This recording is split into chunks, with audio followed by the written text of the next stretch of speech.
Jeannie Seely's voice was the heartbeat of the Grand Ole Opry for nearly 60 years. To the world she was Miss Country Soul, a Grammy winner whose smile lit up the stage. But behind the curtain, Seely carried truths she rarely dared to share. In her final years, before her passing at 85, she chose to speak openly about the battles she fought as a woman in Nashville, the sacrifices she made to keep her place at the Opry, and the price of survival in a world that wasn't always fair. What she revealed before her death wasn't gossip or rumor, it was her story, in her own words, and it changes how we remember her.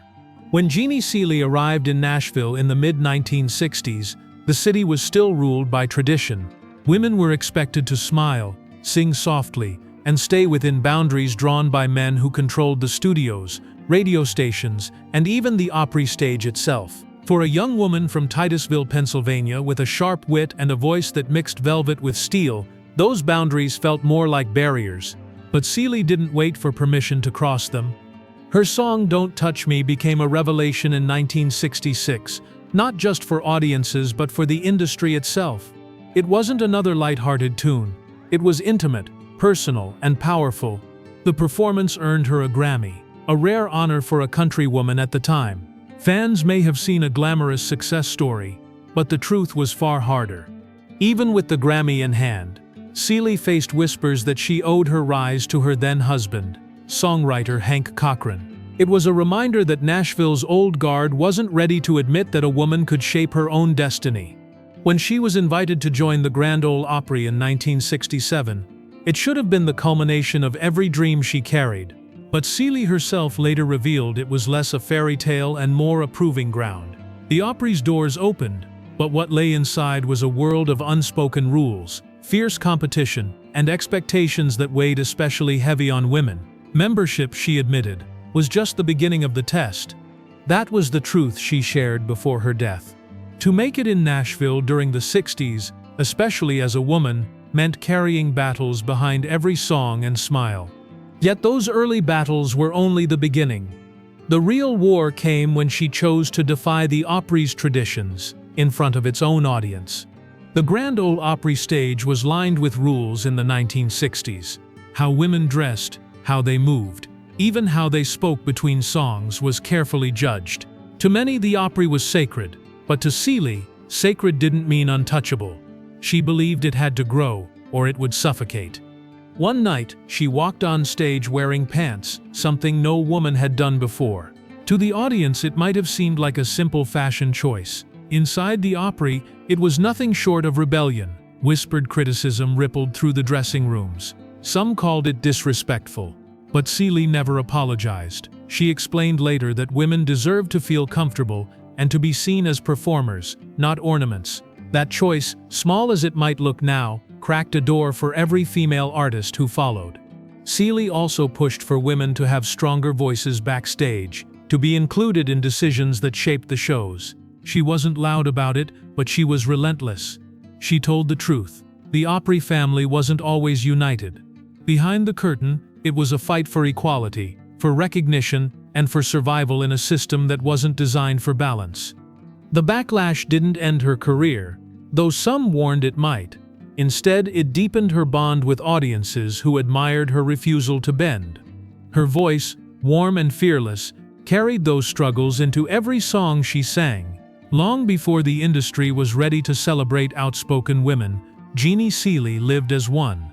Her revelations later in life made clear that progress at the Opry didn't happen by accident.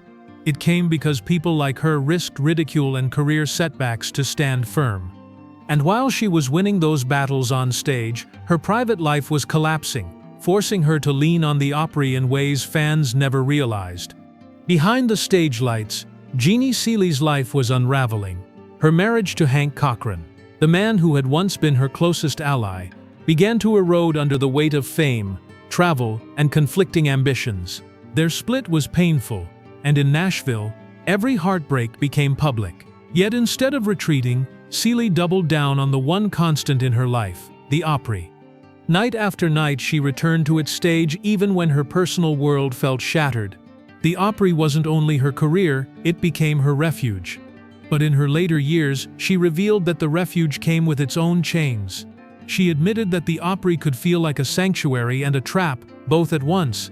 It gave her purpose, but it also demanded a loyalty that cost her friendships, relationships, and freedom to step away. Through the 1970s and beyond, when younger artists were chasing crossover hits and leaving the Opry for larger stages, Seely stayed. She knew leaving might mean more fame or money, but it would also mean severing herself from the tradition she believed in. In interviews near the end of her life, she finally told the truth. She sacrificed broader stardom because she couldn't abandon the Opry. That was the price she paid, quietly, consistently, year after year. Her survival wasn't about avoiding hardship. It was about walking through it, anchored by a stage that was both a blessing and a burden. And that choice shaped her legacy as one of the Opry's most enduring voices. But survival wasn't enough. As the decades rolled on, Seely would take on a new role, not just as a singer, but as the keeper of the Opry's flame, determined to protect it even as Nashville itself transformed. By the 1980s, country music was shifting. The Opry that Jeannie Seely had joined in the late 60s was no longer the same institution. Younger artists wanted television appearances, national tours, and chart dominance. The Opry, with its wooden pews and weekly broadcasts, seemed to some like a relic. Many veterans drifted away. Seely stayed. She became one of the most consistent performers in Opry history. Night after night, her name was on the lineup, her voice steady even as the faces around her changed. In her later years, she admitted that it wasn't always easy. Watching the Opry move from the Ryman Auditorium to the new Grand Ole Opry House in 1974 was bittersweet. To her, the old stage had been a home, its worn floorboards marked by legends. Yet she also recognized that the Opry needed to grow if it hoped to survive. Her loyalty was not blind. She spoke honestly about how the Opry struggled to balance tradition with modern trends. She revealed that some nights the hall felt too polished, the spontaneity gone, the soul at risk of fading. Still, she insisted that the Opry was more than a building or a brand. It was a living thread that tied generations together. That belief carried her through decades when others walked away. Seely became the bridge between eras, the singer who could share a stage with both Willie Nelson and Carrie Underwood, Loretta Lynn and Vince Gill. In her final reflections, she said that this role was not glamorous but necessary. Someone had to keep the flame burning, even if it meant being overlooked by the wider industry. And though she kept the flame for others, the question remained, what had it truly cost her to give everything to one stage? In her final years, Jeannie Seely no longer spoke with the caution that once defined Nashville's polite silence. She was honest, sometimes blunt, and always unafraid. To her, there was no point in pretending anymore. She admitted that the Opry tested her as much as it celebrated her. She revealed that loyalty demanded sacrifice, of bigger stages, of relationships, of private happiness. Yet she also confessed she would not change her decision to stay. By the time she turned 84, she had outlived many of her peers. She became known as the Heart of the Opry, a title that carried both honor and weight. Younger performers looked to her not just as a colleague but as a mentor. Fans saw her as proof that authenticity could endure even as trends shifted. Seely herself called it her greatest reward, not the awards or the records but the respect earned by standing firm. She spoke of the Opry as a family, but not in the naive way people once imagined. Families fight, disappoint and fail each other, yet they endure. That was the truth she wanted remembered. The Opry was never perfect. It was human, flawed, but worth saving.